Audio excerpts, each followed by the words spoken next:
The artifact sat in the center of the Imperial Science Directorate's largest analysis chamber, cradled in a field of pale blue suspension light.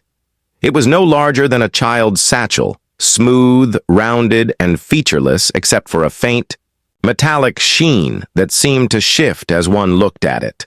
To the untrained eye, it might have been an artistic sculpture. To Chief Analyst Saren Drawl, it was a puzzle that refused to be solved. He walked slowly around it, keeping his hands clasped.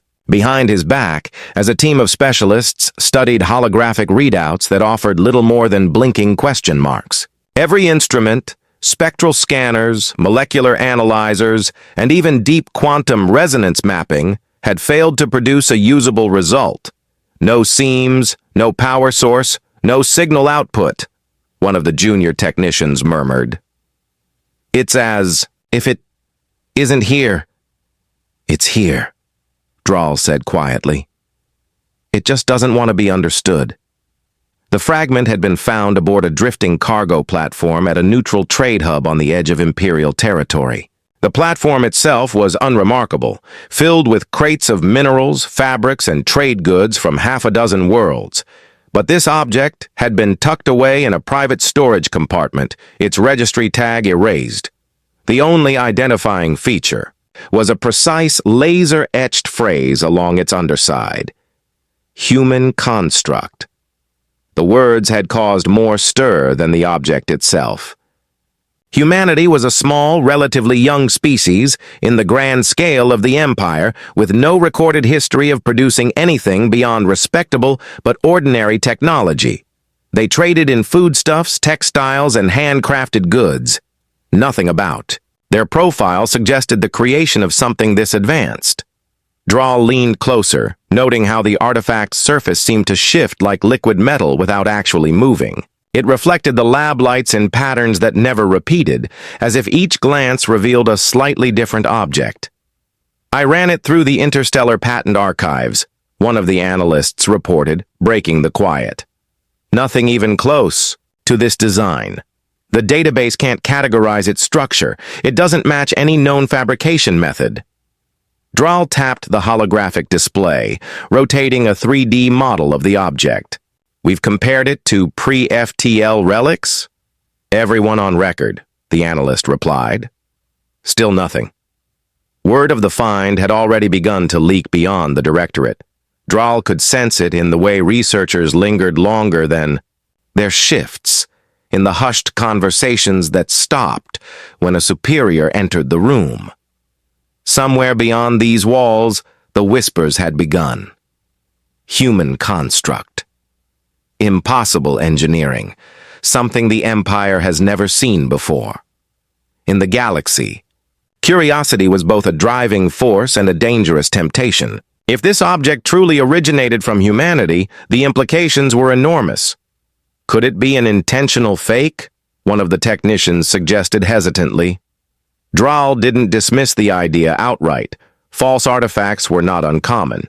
Created to stir trade interest or boost a species' reputation. But fakes were easy to detect under close analysis. This object, however, had withstood every test they had thrown at it. If this is a forgery, Drawl said, then whoever made it has technology far beyond our own, which, in that case, would still make this the most significant find in decades. The lab fell silent again, the only sound the gentle hum of the suspension field. Drawl knew the Empire's higher councils would soon demand answers. They would want to know if this was a threat, an opportunity, or simply a curiosity to be filed away. And they would want that answer quickly. He, however, was beginning to think speed was the wrong approach. This was not a device that would reveal its secrets under pressure. As he stood there, the artifact gave a brief, almost imperceptible pulse, just a flicker in the reflection, so faint that only Drawl seemed to notice. He narrowed his eyes. There had been no measurable energy emission, no detectable movement, but he was certain it had changed in that instant. Whether it was a trick of the light or a sign of something more, he couldn't yet say. But one thing was clear. This was No ordinary find. Somewhere, perhaps far from the Empire's core worlds, humanity knew exactly what this device was. And Draal intended to find out, no matter how deep into uncharted space the trail might lead. The Imperial survey vessel Lathrian drifted at the edge of charted space, its hull glinting faintly under the soft light of a distant sun. Its crew had been mapping gravitational anomalies along the border, a routine mission that promised little more than long hours and quiet data collection. That changed when the sensors picked up an unregistered craft moving against the current of local space-time flows. "Captain, I have something," said Ensign Rara Vo, her voice sharp with surprise. "Sector Delta 9. Object is unusual." Captain Altrin Vey stepped forward, his boots echoing softly on the deck. The holographic display expanded, revealing a sleek vessel shaped like a teardrop, without visible engines, thrusters, or warp nodes. It moved with a smooth, deliberate grace, completely ignoring the region's gravitational turbulence. "What's its vector?" Vey asked. "It's not on a vector," Rara replied after a moment. "It's adjusting course constantly, almost like it's taking in the view." The captain studied the readings. No transponder signal, no identification code, and, most unsettling of all, no energy signature strong enough to account for its motion. Yet the craft was not drifting. It was traveling with purpose. "Attempt contact," Vey ordered.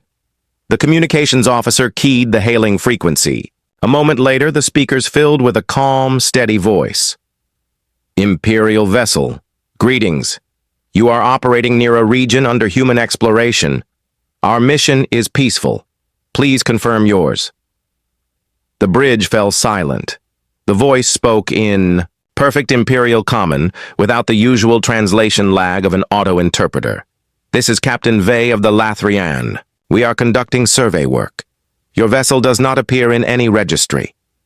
"That is correct," the voice replied politely. "We are not registered with the Imperial network. Our transit will be brief." The captain exchanged a glance with his first officer. "May we inquire about your propulsion system? Your movement through this region is unusual." A soft chuckle came over the channel.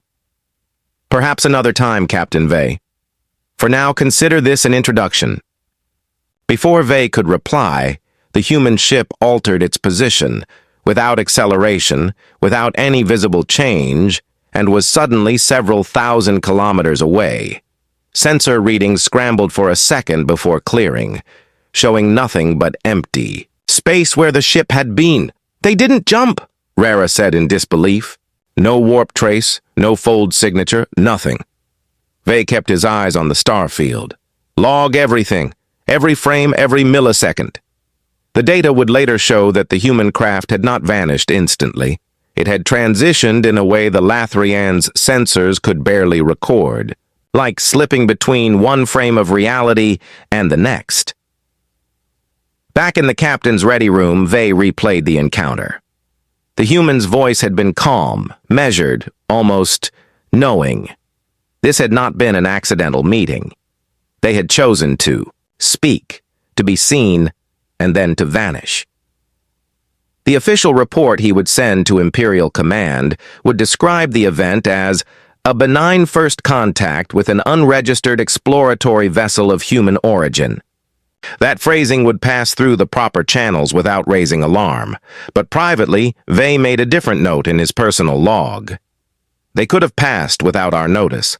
Instead, they let us see them, which means they have a reason." The eye.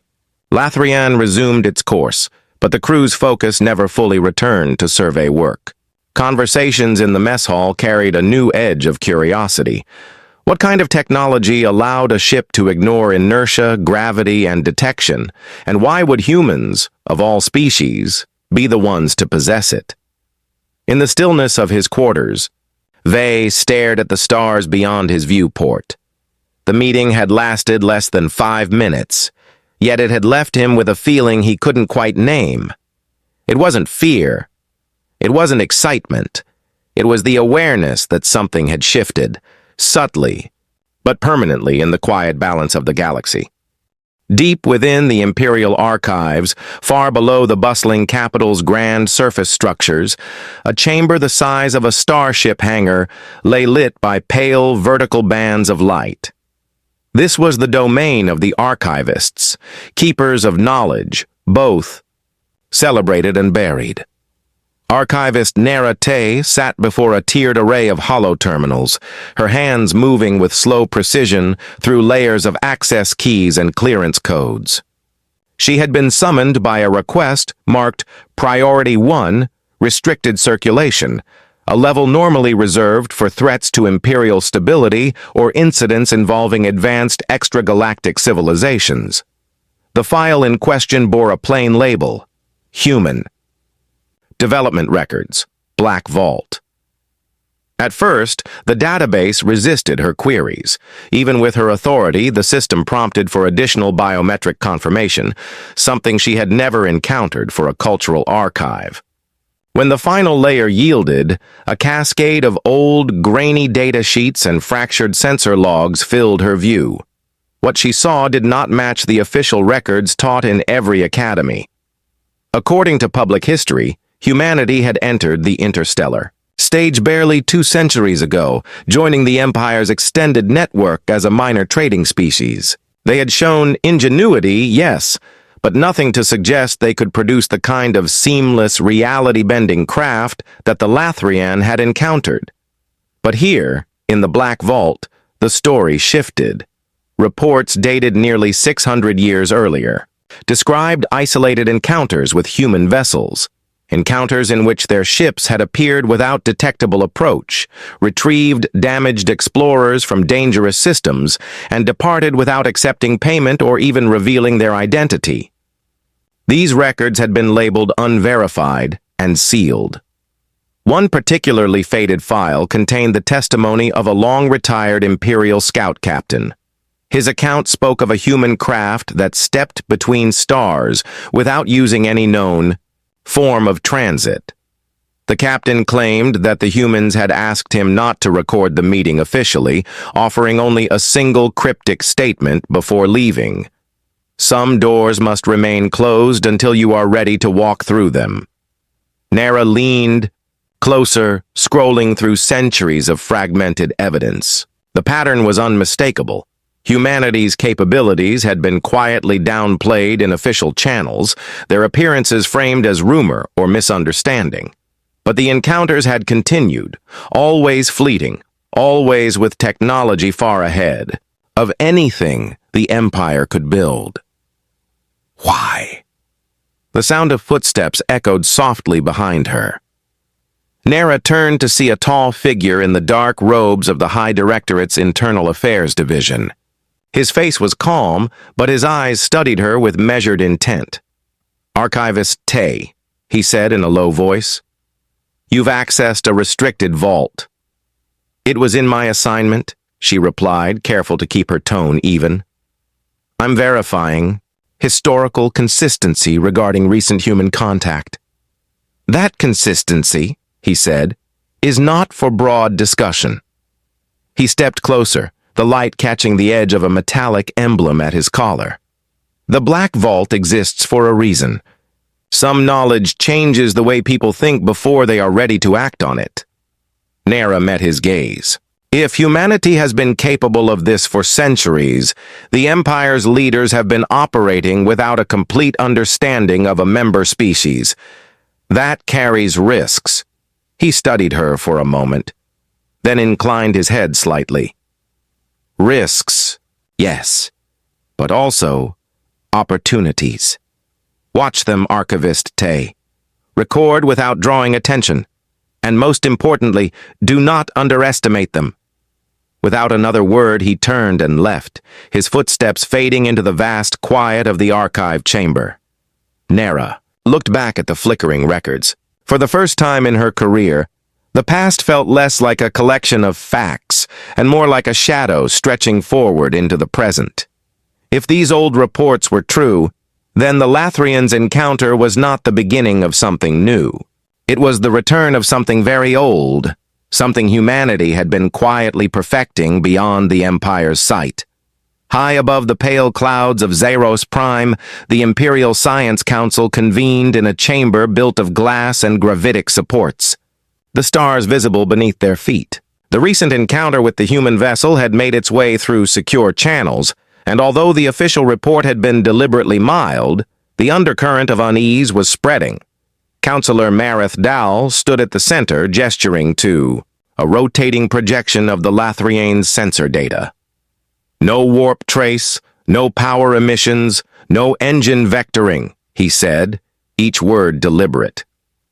This is not simply advanced technology, it is unaligned with our current understanding of propulsion physics. Several other counselors exchanged cautious glances. The Empire's strength relied not just on fleets and resources, but on the belief that its technological base was the most advanced in known space.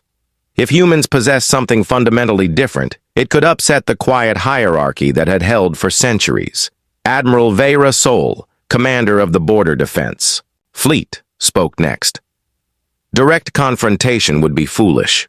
If their technology is that far beyond ours, we risk revealing our own limits. We should proceed indirectly, study them through observation and carefully designed interactions.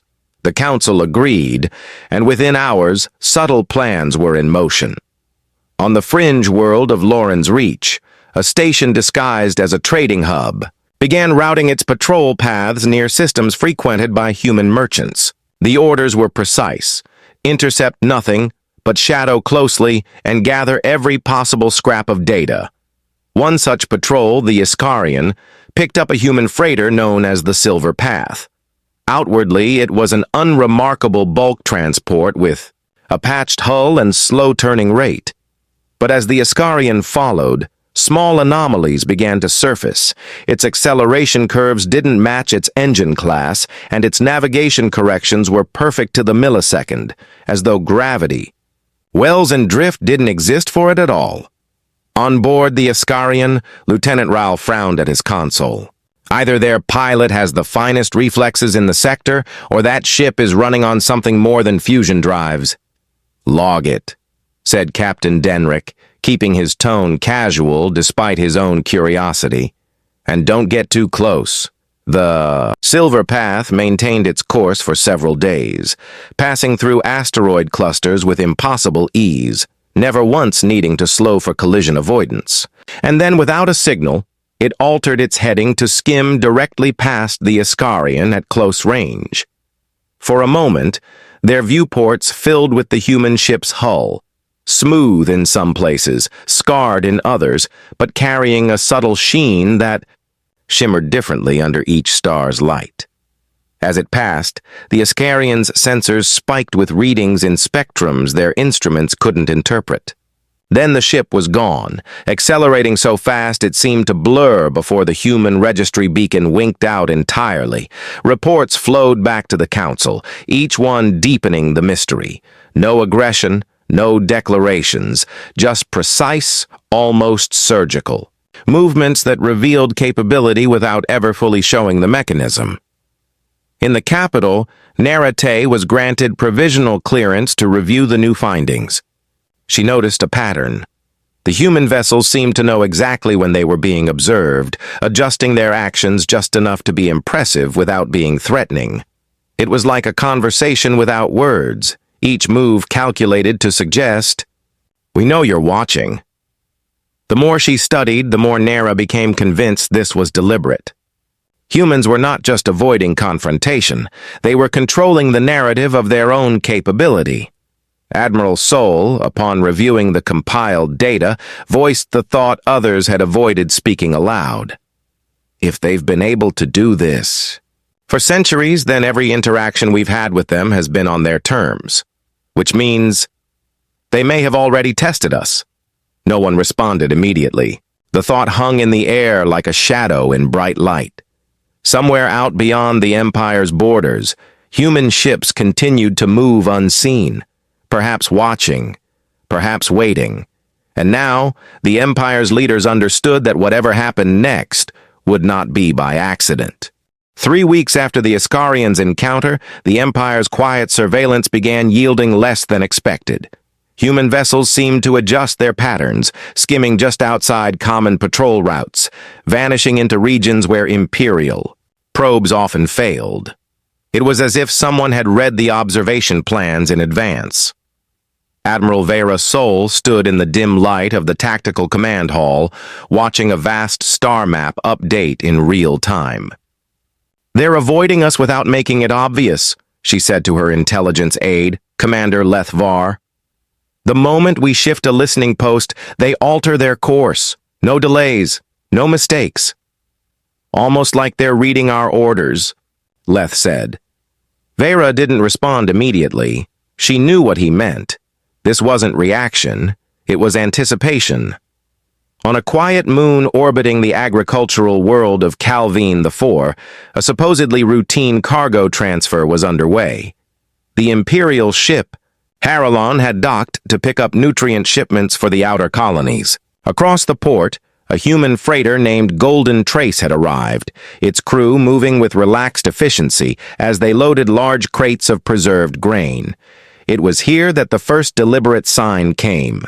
Lieutenant Risa Dawn of the Haralon had taken it upon herself to strike up casual conversation with the humans, hoping to learn something about their roots. Instead, one of the crew, a tall, quiet man named Jalen, offered her a sealed packet. "For your engineers," he said simply. Risa hesitated. "What is it?" "Something that might help with your coolant efficiency." Before she could ask more, he smiled, turned, and was gone into the crowd. When the Haralon's chief engineer opened the packet later, it contained a single sheet of crystalline polymer with etched diagrams, coolant distribution schematics unlike anything in the Imperial database. The math checked out instantly. If applied, the design would improve their systems by at least 15%. The gift wasn't just functional, it was precise. Someone had studied their ships in detail. Back in the capital, Narration received a sealed courier packet. No return code, no traceable transmission. Inside was a plain data crystal labeled simply "For the archivist who seeks the truth." Against her better judgment, Nara loaded the file into a secure terminal. A slow, holographic playback began, showing a human vessel in deep space, its hull glowing faintly as it passed through what appeared to be a gravity rift. Instead of resisting the distortion, the ship seemed to merge with it, its shape subtly, shifting as though space itself had become pliable in its presence. The clip ended with a final text line. "This is one of the smaller things we can do." She leaned back, heart steady but thoughts racing. It was not boastful nor threatening. It was a statement of fact, and it had been sent directly to her, bypassing layers of Imperial security. In the following weeks, similar coincidences occurred. A damaged mining station in the outer belt awoke to find its oxygen systems mysteriously restored overnight, with no ship on record entering the sector. A stranded patrol near a collapsing star was guided to safety by an unregistered vessel that vanished before they could transmit thanks. Each incident left behind small traces, a repaired part, an efficiency upgrade, a navigation solution that matched no known Imperial technology. None were destructive, all were helpful. Yet they all carried the same silent message. "We are here. We know you. We can reach you anytime." In the Imperial Council, the debates turned heated. Some counselors saw opportunity in cooperation. Others feared over-reliance on a species they could neither predict nor control. Admiral Sol summed it up quietly. "This is their move on the board. They're showing us capability while building trust, or they're building trust to mask capability. Either way, we are not the ones setting the pace." Narration, observing from the gallery, felt a deeper truth in the Admiral's words. Humanity wasn't just responding to the Empire's tests. They were inviting the Empire into a game whose rules had been written long before the Empire knew the game existed. The Imperial Council voted after weeks of tense debate to authorize a formal diplomatic encounter with humanity. This was not a gesture of alliance, but a calculated step, an attempt to place humans in an environment the Empire could control. The location was chosen with care, the orbital station of Valcora Prime, a hub far from both human and Imperial Central. Worlds, but secure under Imperial jurisdiction. Every corridor was swept by security drones. Every airlock was guarded. The Council's hope was that by controlling the meeting space, they could control the meeting itself. Admiral Vera Sol arrived 2 days early to oversee the preparations. Every schedule was planned down to the minute, every interaction mapped. The Council's appointed envoy, High Speaker Kellen, would lead the talks. Narration had been quietly invited as an observer, her recent insights into human behavior earning her a place in the sealed observation gallery. The appointed day came, but the humans did not arrive through the docking port scheduled for them. Instead, without any station-wide alerts, a voice announced over the central comms, "Imperial representatives, we appreciate your invitation. We are ready to begin when you are." Vera's command channel lit up with urgent reports. No ships had been detected approaching Valcora Prime, yet when she looked down into the central meeting chamber, 5 humans were already seated at the table.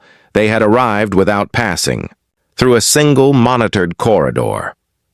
Their attire was simple, neutral, yet carried an elegance in its fabric weave that no one in the room recognized. None wore visible weapons or devices, but the air around them felt faintly charged, as if the station itself was acknowledging their presence. High Speaker Kellen composed himself quickly, offering the formal greeting of the Empire. The lead human, a woman with calm, measured eyes, responded in perfectly fluent Imperial standard. "We are here to exchange knowledge, not power," she said. "You have questions. We will answer what we can." Kellen began with a careful line of inquiries, avoiding direct confrontation, trade potential, navigation agreements, cultural exchange. Each question was met with an answer that was both informative and incomplete, giving the Empire just enough to consider, never enough to define. From the gallery above, Nara watched closely. She noticed something unusual every time Kellen shifted. In topic, the humans seemed to know the exact phrasing of his next question. There were no pauses for interpretation, no visible adjustments. At one point, Vera leaned toward her and murmured, "They're ahead of us." Every answer was ready, before the question was asked. Halfway through the session, the lead human turned the conversation. "Your fleets have been following ours," she said without accusation. "You wish to understand our drives, our energy systems, our methods. That will come in time. But first, you must understand something else." She placed a small cube on the table. It activated silently, projecting a detailed star map, the Empire's borders, patrol routes, even unannounced station locations. None of this was public knowledge. "These are your holdings," she said, "as they are today." Then the map shifted, showing the same space 20 years into the future. Some systems were marked as lost, others as changed, but nowhere was there evidence of war or destruction. The changes looked natural, like the slow redrawing of boundaries over time. "This," she continued, "is what we calculate will happen if you continue as you are. No threats. No intervention from us, simply the weight of your own momentum." The map faded. Silence hung over the chamber. Kellen's voice was steady when he asked, "And if we change?" "Then your path will change," the woman said. "We do not decide it." "You do." Without further explanation, the humans stood. A heartbeat later, the seats they had occupied were empty. Security footage later revealed nothing. No movement, no departure. They were simply gone. In the gallery, Nara felt a chill. This meeting had been meant to test human openness under Imperial control. Instead, the humans had shown they could walk in, reshape the conversation, and leave without anyone stopping them, and they had done it without ever raising their voice. The footage from the Valcora Prime meeting spread through the Imperial Council's upper circles in less than a day. Although officially classified, every admiral, sector governor, and intelligence director seemed to have an opinion within the week. The Empire began to fracture, not in borders, but in vision. On one side were the integrationists, led by Councillor Maris Vorn, who argued that humanity's presence was an unprecedented opportunity. They are not a threat unless we choose to see them as one, he insisted in closed sessions. They operate without conquest, without demand. We can learn from them, perhaps more than they can from us. Opposing them were the containment advocates, with Admiral Verasol quietly among their number. They may not speak of dominance, she warned, but they have shown they can bypass every layer of our defenses without effort. No power should hold that kind of reach without accountability. The debates were calm in tone but fierce in undercurrent. Both sides feared the same thing, losing control of the Empire's destiny. Narration, though not a voting member, was caught in the middle. Her recent access to the humans had made her valuable to both factions, each hoping she might lean their way. But she refused to take a side. Not yet. Instead, she pursued her own investigation, quietly cross-referencing reports of human incidents from the past decade. To her surprise, patterns emerged. Incidents in which small but crucial shifts had averted potential crises, stabilized a mining colony's orbit, rerouted supply ships before solar flares, even altered cargo manifests to prevent shortages. All without humans claiming credit. It was as if humanity had been present in the Empire long before official contact, shaping outcomes without notice. Then, without warning, the humans made their next move. On the agricultural moon of Brevoth, farmers awoke to find their irrigation network completely replaced, not repaired, replaced, by a sleek, self-sustaining system no one had ever seen before. It operated flawlessly, without fuel or maintenance, and produced water flows that improved crop yield by nearly half. The Empire's engineers were baffled. No vessel had been recorded entering Brevoth's orbit in the past month, yet the human signature was unmistakable. Within days, similar upgrades appeared in 3 different sectors. An asteroid refinery's ore output doubled overnight, a failing medical station received a full stock of precisely the supplies it needed, and a worn orbital dock was found completely restored to peak condition. The integrationists hailed these as acts of goodwill. They are demonstrating what partnership looks like, Maris Vorn declared to the council. The containment advocates saw something else. They're showing they can change our worlds without permission, Vera countered. If we can't stop them from giving, how could we stop them from taking? Behind the closed doors of the Strategic Intelligence Chamber, the Empire's analysts worked on a single question. How are they doing this? Theories ranged from advanced cloaking to instantaneous travel to something far stranger, manipulation of space itself in ways the Empire had never considered possible. No theory held for long. Each was broken by a detail from the field reports.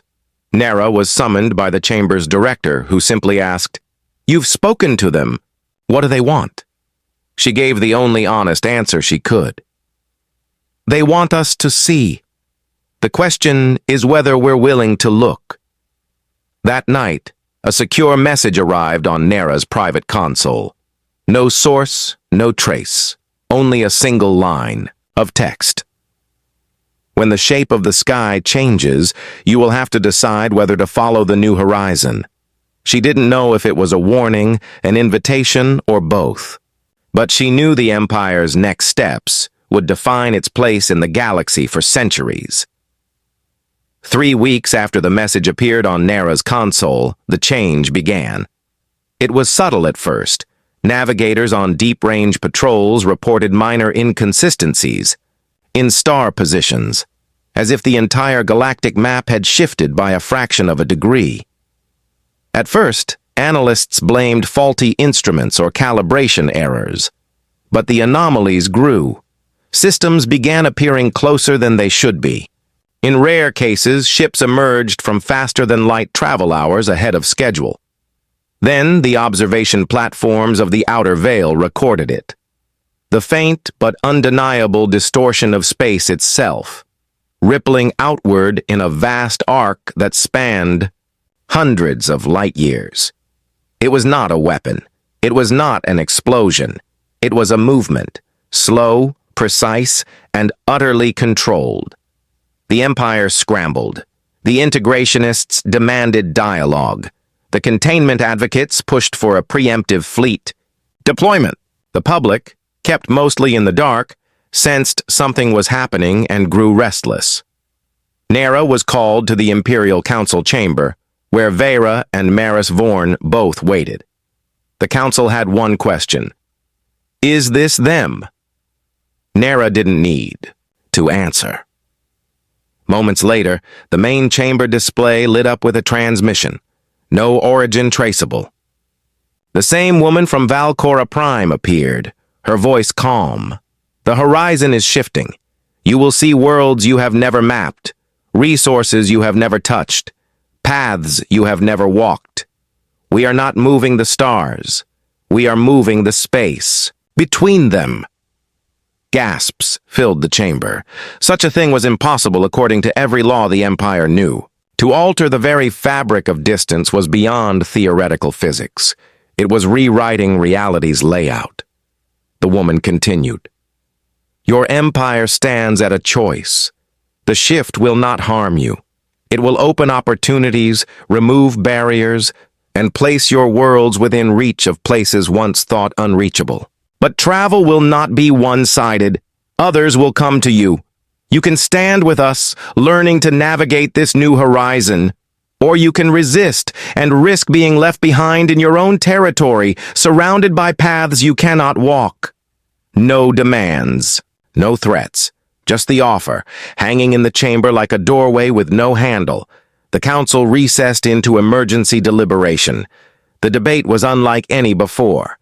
Integrationists saw the shift as the greatest opportunity in history, a chance to join a network that clearly spanned far beyond the Empire's known borders. Containment advocates feared losing sovereignty entirely. If humans could change space itself, how could the Empire ever claim independence? Vera Sol, who had argued for caution from the start, found herself speaking words she never expected. Control is an illusion when the ground itself can move beneath you. The question is not whether we can stop them. We cannot. The question is whether we will choose to walk beside them or be stranded. Nara spent the night walking the corridors of the council complex, speaking quietly with members from both sides. She did not tell them what she truly believed, that the humans' actions were not about the Empire at all. This was simply their way. The Empire was just one of many civilizations standing at the edge of the new horizon. When the final vote came, it was not unanimous, but it was decisive. The Empire would send an envoy to join humanity's shift, to learn and travel with them. Vera Sol volunteered to lead the mission. Nara was appointed as her liaison. 2 weeks later, the envoy ship departed. It carried no weapons beyond standard defense, but it carried something far rarer in the Empire: humility. As their ship crossed into the first altered corridor of space, Nara watched the stars slide into impossible new alignments, corridors opening in the void where none had existed before. She thought of the human message, the one line they had sent her before it began. When the shape of the sky changes, you will have to decide whether to follow the new horizon. The Empire had chosen to follow. What they would find there, no one could predict. And somewhere, unseen, humanity walked ahead, not as rulers, not as conquerors, but as architects of the possible.